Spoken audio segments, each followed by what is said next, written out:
artistic. I'm gonna pan up. Here we are at Pliny the Younger's hometown, the scenic Lake Como.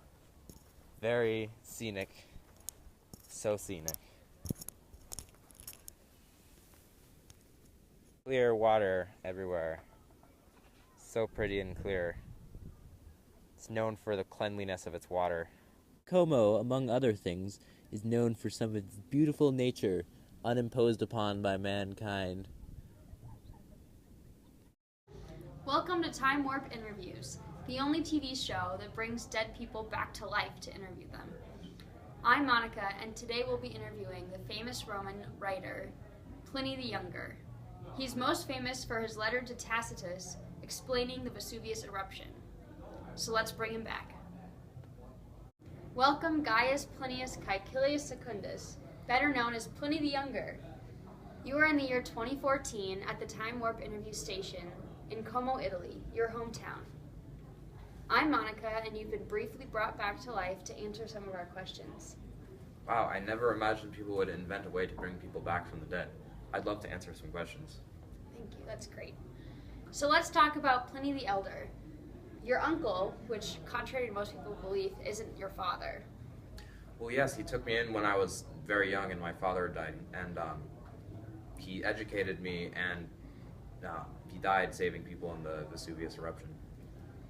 Yes, we are aware of his unfortunate and tragic death from your famous letter to Tacitus describing your uncle, and it gives a complete scene of the Mount Vesuvius eruption, which is why you're here today. You're very famous because of it. Why? I'm surprised. Well, it was the only first-hand account that historians know about of the eruption. So, I have a clip from your letter that I'm going to read. Certum procul intuentibus exquamente Vesuvium fuisse poste cognitum est. Oriebatur cuius similitudinem et formam non alia magis arbor cum pinus expresserit. Wow, your Latin's a little rusty, Monica. I know, I apologize. But the translation that we came up with was a cloud. It was uncertain to those watching from afar from which mountain it was coming from.